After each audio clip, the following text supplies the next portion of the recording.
هذا النور شفاء صدور. به نام خداوند بخشاینده و مهربان. اولین شخصی که روز قیامت خداوند او را دوباره زنده میکند، بعداً تمام کائنات را. این اولین شخصی که از خواب میخیزد کیست و چی میگوید؟ آمدن قیامت حق است، باید هر یکی ما این را بدانیم و قبول کنیم. کسانی که این کار میکنند که قیامت نیست و در عذاب خداوند گرفتار میشوند. وقتی که آخر زمان می شود، خداوند کوه‌ها و زمین‌ها را آب می کند. در آسمان این ستاره هایی که ما می بینیم، هر یک کدام اینها برابر از دنیا است. همه این ستاره ها با امر خداوند پاره پاره شده به زمین می افتند. در این حالت همه در فکر جان خودش است که جای پنهان شدن بیابند. اما در این حالت دیگر جای پنهان شوی نیست. این حکم خدا است که همه آدم و انس و جنس و پری باید که بمیرند، بجز ذات پاک خودش که نمیرنده است. در این حال خداوند به حضرت اسرافیل امر میکرد است که سور بدوان تا اینکه در این دنیا کسی زنده نماند. سور چیزی است که و مانند نی است، چگونه که در تویها می نوازند و چند سوراخی دارد. سور هم به مانند نی 8 سوراخی دارد. در بعضی از روایت ها 10 تا آمده است و این سوراخی ها برابر دنیا کلان هستند. چنان یک آواز دهشتناکی است که با شنیدنش انسان زنده نمیماند و این سور با فرمان خدای یکتا کشیده می شود و همه نیست می شوند. زمین و آسمان با یکدیگر برابر می شوند و خداوند به ملک الموت می گوید کی زنده ماند؟ ملک الموت می گفته است من زنده ماندم و جبرائیل، میکائیل و اسرافیل. خداوند به ملک الموت امر می کرده است که برو جان جبرائیل و میکائیل و اسرافیل را هم بگیر. وقتی که جانهای این سه را میگیرد، باز به نزد خداوند برمیگشته است و میگفته است خدایا در این دنیا من ماندم و ذات پاک تو.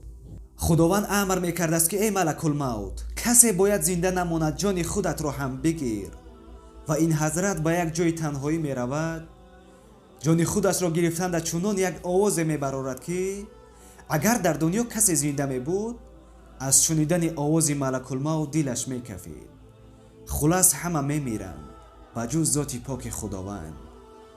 و بعدی از همه مردن خداوند بالای دنیا می آمده است و فریاد می کرده است ای پادشاهان، ای ثروتمندان، کجایید که بگوید این زمین زمین من است؟ اکنون زمین زمین کی بوده است؟ پادشاهی از آن کی بوده است؟ من هم پادشاهی که نمیرنده هستم و دائما پادشاهی میکنم.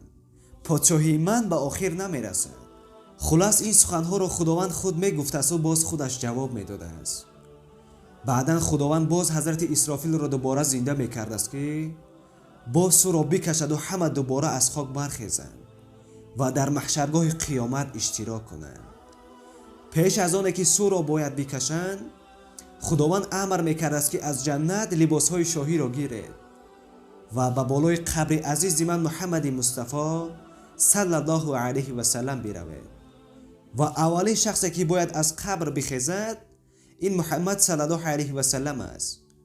به نزد قبر پیامبر خدا صلی الله علیه و سلم می روند و فریاد می زنند که ای پیامبر خدا صلی الله علیه و سلم، سر از قبر بردار. پیامبر خدا صلی الله علیه و سلم از قبر می خیزند و فرشته ها سلام خدا را برایش می رسانند و آن لباس های شاهی که از جنت گرفته بودند برایش پیشنهاد می کنند. حضرت قبول نمی کنند. میگویند حال امتان من چگونه باشد؟ فرشته ها میگویند ای پیامبر خدا صلی الله علیه و سلم، تنها اولین کسی که زنده شد توی امتانت حالا همه در زیر خاکند.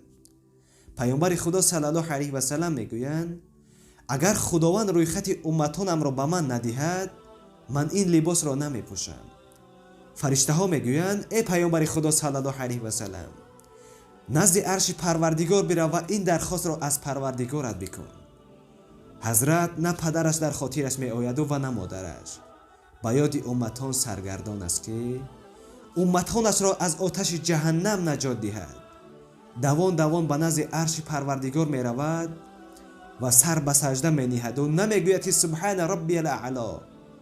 با چشمان گریان میگوید خدایا ما در دنیا عهد بسته بودیم که روی خط همه امتان را به دست من می سپاری. من می دانم که تو در عهد خود می ایستی. اما اکنون وقتش آمد. راویان کتاب میگویند از گریه محمد صلی الله علیه و سلم عرش به لرزه می آمده است. خداوند می گفته است ای پیامبر من، سری مبارک خود را از زیر عرش بردار، من در عهد خود می ایستم و تمام رویخطهای امتهایت را به تو می سپارم. تو شفاعت می کنی و من می بخشم. وقتی که پیامبر خدا صلی الله علیه و سلم این سخنها را می شنود، سر از سجده می بردارد و آن لباسهای جنتی را به بر می کند و به صحرای قیامت نزدیک می شود. بعضی ها می گویند که پیامبر خدا صلی الله علیه و سلم چگونه در محشری که عددش معلوم نیست امتهایش را می یابد. پیامبر خدا صلی الله علیه و سلم در قید حیاتشان این سوال را جواب گردانیده بودند که در روز قیامت من امتانم را از حسابی که در دنیا با طهارت می گشتند خودشان نمایان می شوند. گفتند ای محمد صلی الله علیه و سلم چگونه نمایان می شود؟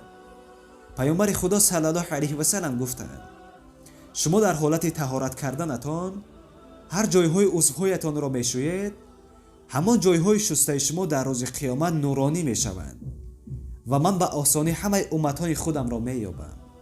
برادران و خواهران عزیز، به خدا قسم این یک نعمتی است که خداوند برای شفاعت ما چنین پیامبر خودش را فرستاد تا اینکه ما در روز قیامت وارد جهنم نشویم. دعا میکنم که خداوند از گناهان ما گذرد و شفاعت پیامبرش را بالای ما ارزانی گرداند. السلام علیکم و رحمت الله و برکاته.